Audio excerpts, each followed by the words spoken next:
Welcome again to Get Your Life Together podcast. I hope you guys are getting your life together. I hope you are managing these things right. Because me, I'm getting my life together. And of course, what I have for you today is what I called discovering the maybe 11, maybe 7, maybe 10, the keys to success in the digital space. And what prompted this discussion is because so many of my mentees, they always ask me many of the time that, oh, POK, what can I do in the digital space? How can I get into the digital space? What can I learn? Which skill should I even start with? Should I start with UI UX? Should I start with digital marketing? Should I start with social media management? This or that, graphic design. How about programming? Where should I even start from? Which channel should I look into?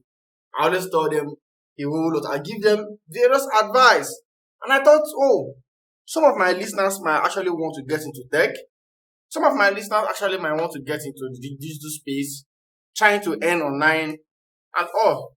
You know, there are numerous legal way and numerous right way to earn online that is not fraudulent. Yes, numerous way. And we're going to be discussing, that's what we're going to be discussing today. So, locking, right? And let's get started. Number one of the things you should put in mind when you're trying to get into the digital space is the fact that you have to start. I call number one, start anywhere. Start anywhere. Whatever level you are, you can start. If you are listening to this podcast, it means you have the right resources to start something in the digital space. Yes, you have it. For you to be listening to this podcast, you have everything you need. You have the data. Yes, because this podcast is most likely going to be on YouTube or on Spotify. So that means you have the data to actually listen to this podcast. So if you have the data, it means you also have the gadgets. You're either listening to this using your phone, most likely, or maybe your laptop. So you have the gadgets, you have the resources to start. So start anywhere. Stop overthinking it. Stop thinking, oh, most of the the most common question that they ask me about getting into tech, they always ask, which one is the most paying? What can I make the most money? Everybody, we like money, right? Where can I make the most money? That's a very, what should I call it? That's a very awesome question, yes. But it's as well as stupid question. Because, yes, I believe there's money everywhere. And what makes most money for you will not definitely make most money for the other person. Because, there are a lot of factors that come into play when it comes to, oh, how rich somebody is or how wealthy somebody is. That's a fact.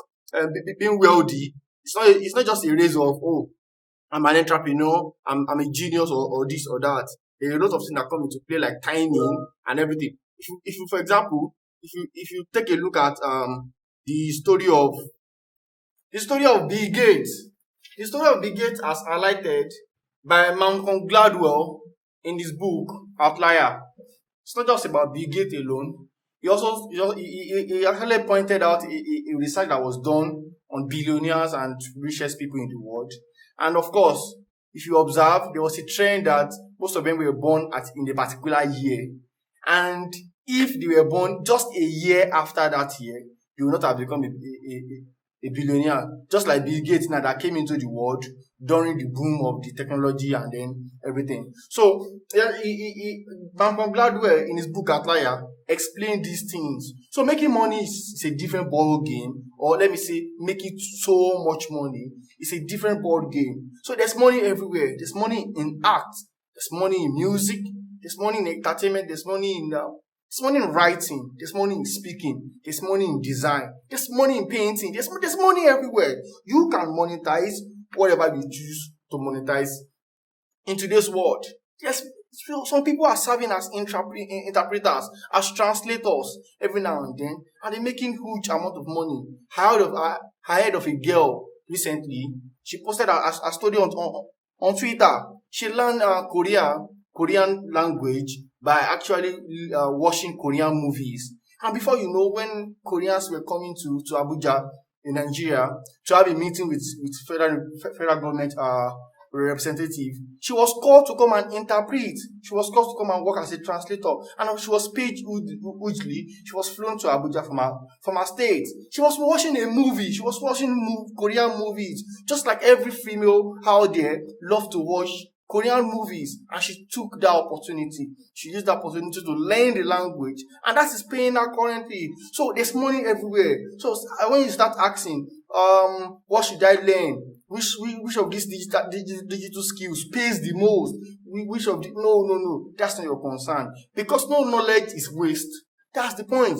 If you start learning graphic design today and you find out it's not your calling, you don't actually enjoy doing it, you can make a switch. You can make a switch to other things. For example, I started with data analytics. I could write some R codes. I could do some analysis on XPSS, on Excel, and all. But what do I do today? I do digital marketing. I even specialize on retail and e-commerce marketing. So you should understand, when I was doing data analytics and all, I found out it's not something I love doing.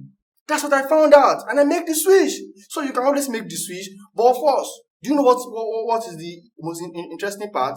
The thing that helped me the most in my marketing journey is because I'm data-centric, I'm data-driven. That's why I'm very, very focused on, okay, if I spend this amount of money on ads, how much do I generate in revenue? How many clicks do I get?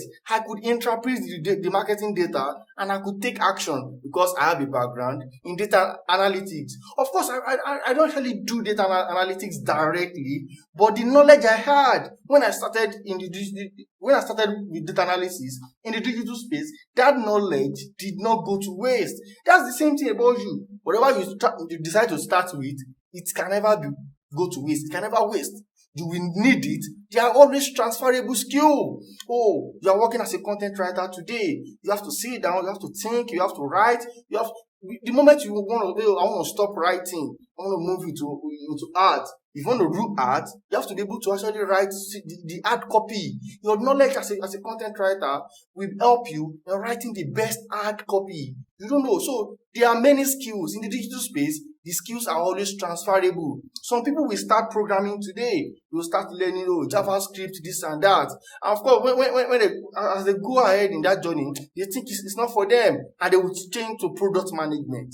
And before you know it, they will be the best product manager. Do you know why they will be the best product manager? Because they have technical skill. They understood what the developers are doing. They understand that, this is the right code. This flow is not right. This is how to write a very good PROD. Those things will start happening because they have a background in that space already. So there's transferable skill. What you should do now is, whatever it is that interests you at all, whatever it is, design anything at all, just start. Start with it. So number 2, embrace the 10,000 hours or 10 years rules, 10 years rules of mastery. Yes, that's what I called it. You know, in his book, Outlier, Malcolm Gladwell highlighted that for you to be a master of a skill, for you to be a master of an industry, you must have learned a skill for 10 years, or you might have spent 10 years doing that skill, or 10,000 hours. He highlighted a lot of people in that book. But I went ahead and make more research, and I look at the life of Cristiano Ronaldo. If you observe, the time between when he signed his first deal in Sporting and when he won the Ballon d'Or is 10 years. Go and look at it. Go and look at Usain Bolt. The period when he started his professional racing career and when he broke the Olympic record is 10 years. Go and look at Tobi Amusan. Tobi Amusan is another race person in Nigeria. Go and look at her story. The first time, the difference between when she started and when she won her first race, when she won that medal that made her very known to all of us, is 10 years. So if you can go on and on about these people, it has been a known fact. That's why you see in the industry, when people are writing their CV, you say, I have a decade experience in this and this. I have a 10 plus years experience in this and this. Because it's practically impossible for you to do something every day, consistently, for 10 years or for 10,000 hours, and you will not be good at it.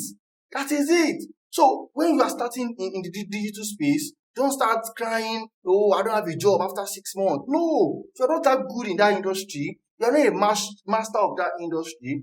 Go and look at the world. Who does the world pay the most? They pay the master of a particular thing. They pay the masters. You're a master in a particular academic space. You're a master in drumming. You're a master in this. You're a master in that. You're a master in football. The people that are masters in a particular need get the most money. Go and look at the musicians who get the most streams, the masters. Go and look at the footballers who score the most goals, the masters. Go and look at coaches who get the best pay, the masters. Look at marketing professionals, look at banking, whatever industry you want to look at it. The people that get the most money are the masters. And that's what you should focus on. You should be driving yourself towards mastery. And before you can get to mastery, it has to be something you enjoy.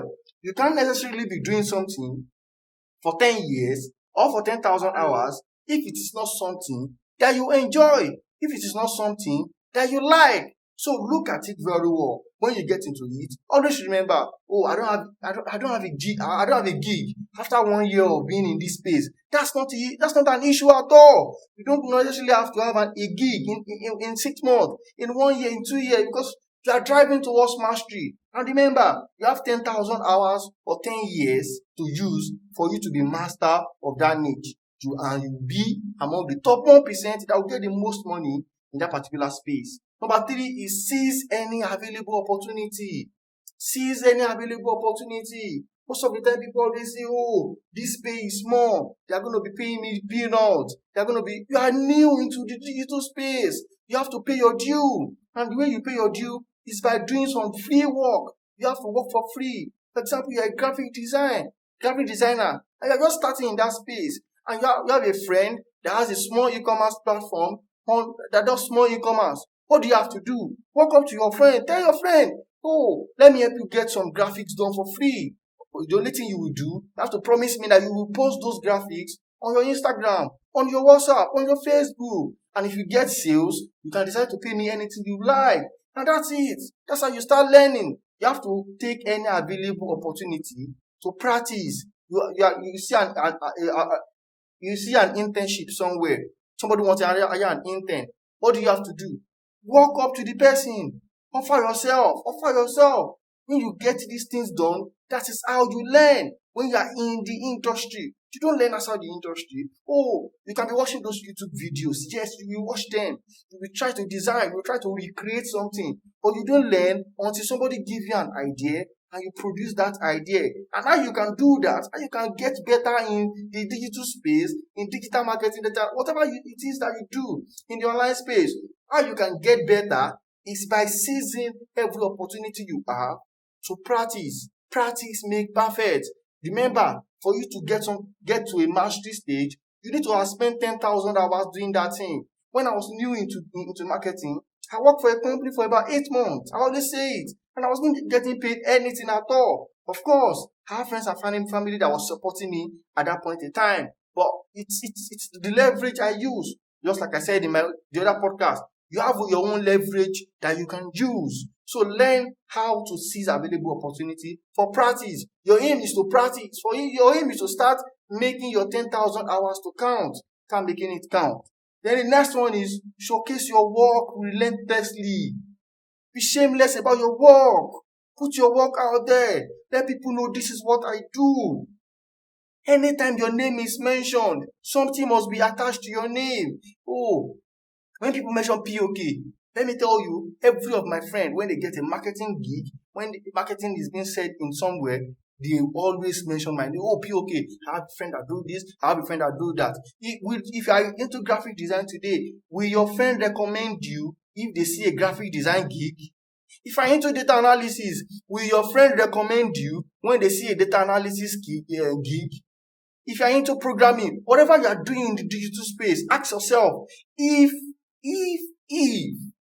my friends, my family get to know of an available opportunity in this particular space, will they mention my name? Will they recommend me? If they cannot, it's either you are not good enough.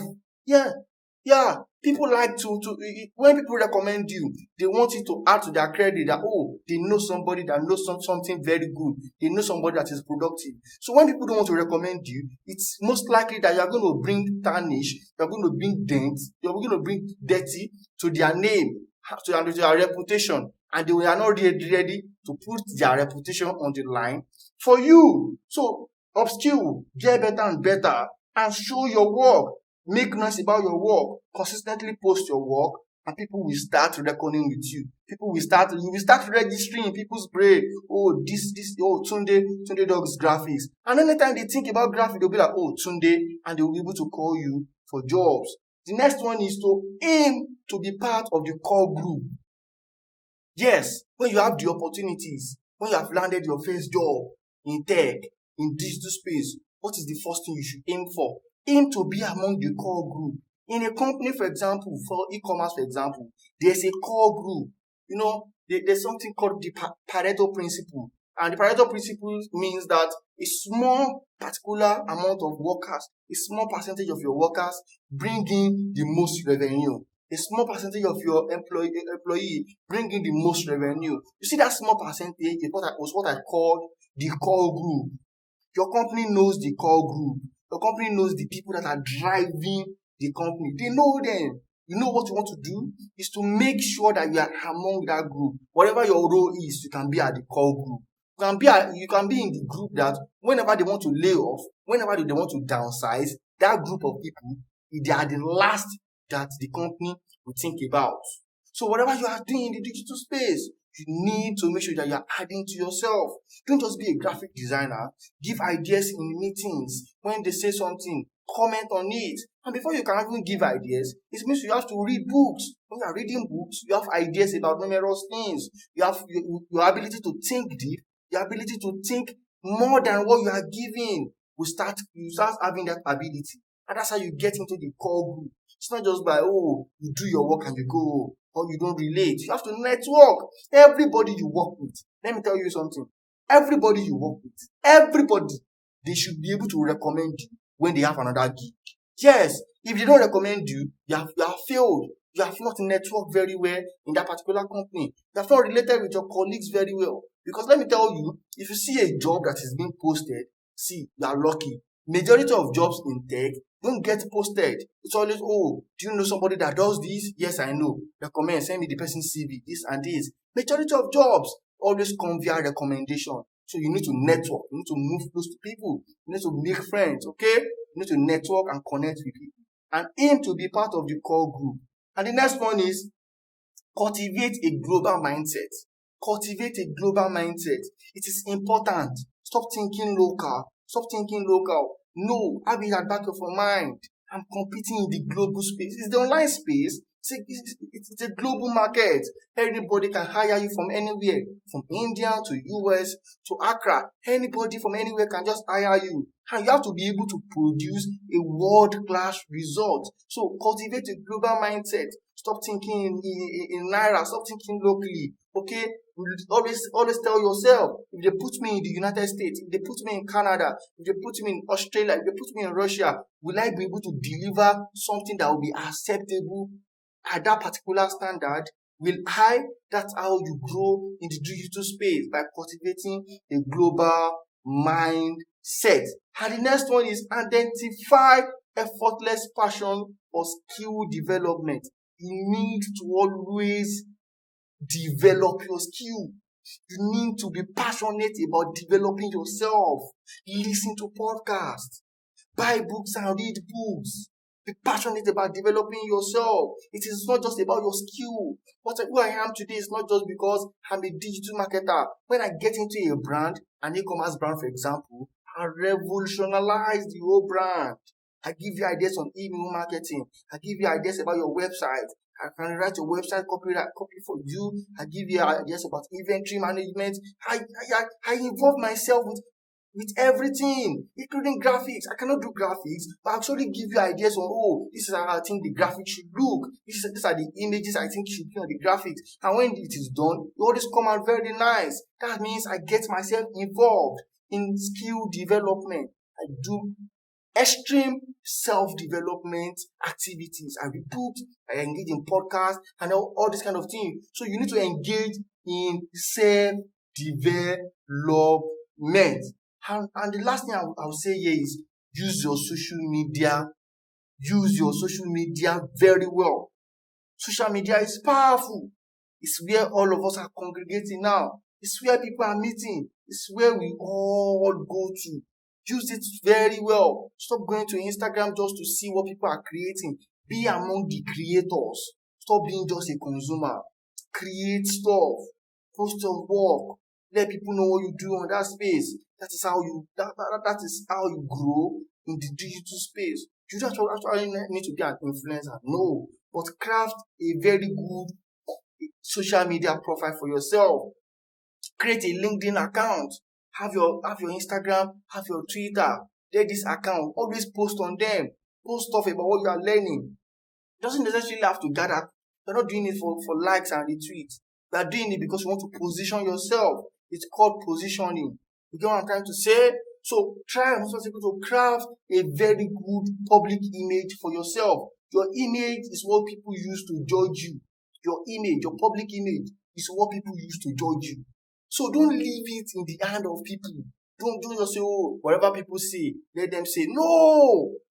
Be intentional about crafting your public image. When you submit, when you are seeking for a job and you start submitting your CV, you start submitting your resume to recruiter. Do you know what this recruiter will do? You'll go on LinkedIn, you'll search some keywords, you look at what are you saying? What are you saying on your Twitter? Are you talking about Wizkid and Davido? Are you talking about design? Are you talking about your skill? Are you trying to help people understand what they can do better in the industry? Are you tweeting about the industry? What are you doing on your digital space? They will check it out and it helps them make hiring decision. They don't know you, just online. So everything you put online is what they will use to make an informed decision about if they should hire you or not.